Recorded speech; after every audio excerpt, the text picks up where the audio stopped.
ఇప్పుడు main problem చూద్దాం. If Pranav salary is 20% more than Akhila, then what is the salary of Akhila lesser than Pranav. ఇది ఆ question అడుగుతాడు. దీని ఆన్సర్ ఎలా చేద్దామంటే, if Pranav salary is equal to 20% extra, 20% ఎవరి కంటే ఎక్కువ, అఖిల కంటే 20% ఎక్కువ. సో 20% అంటే మనకి ఎలా రాస్తాం, 1/5. ఎవరికంటే ఎక్కువ, అఖిల కంటే ఎక్కువ. సో 1/5 ఇంటూ అఖిల. ఈ 1/5 ఇంక్రీజ్ అయింది కాబట్టి ప్రీవియస్ చెప్పినట్టు ఇంక్రీజ్ అయితే 1 + 1/5 వేసుకోవాలి. 1 + 1/5 అంటే 6/5. అంటే ఇది 6/5, నాట్ 1/5.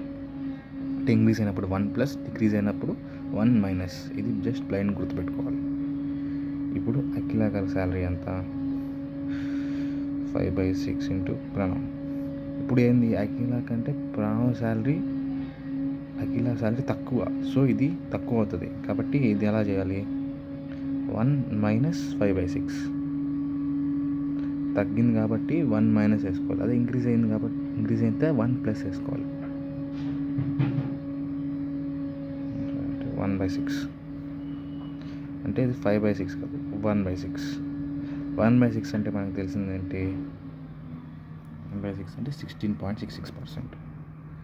అంటే 16.66% అనేది డిక్రీజ్ అయింది. ఇప్పుడు నార్మల్గా ఏమనుకుంటాం, ఇఫ్ ప్రణవ్ శాలరీ 20% ఎక్కువ ఉంది, అదే అఖిల శాలరీ ఎంత తక్కువైందంటే ఆటోమేటిక్గా చాలామంది 20% ఉంటుంది తగ్గింది అనుకుంటారు. అది ఆప్షన్స్లో కూడా ఉంటుంది 20%. అందరూ 20% టిక్ చేస్తారు, కానీ కాదు.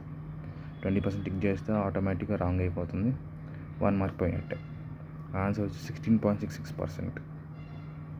ఈ ఆప్షన్ టిక్ చేయాలి. Thank you.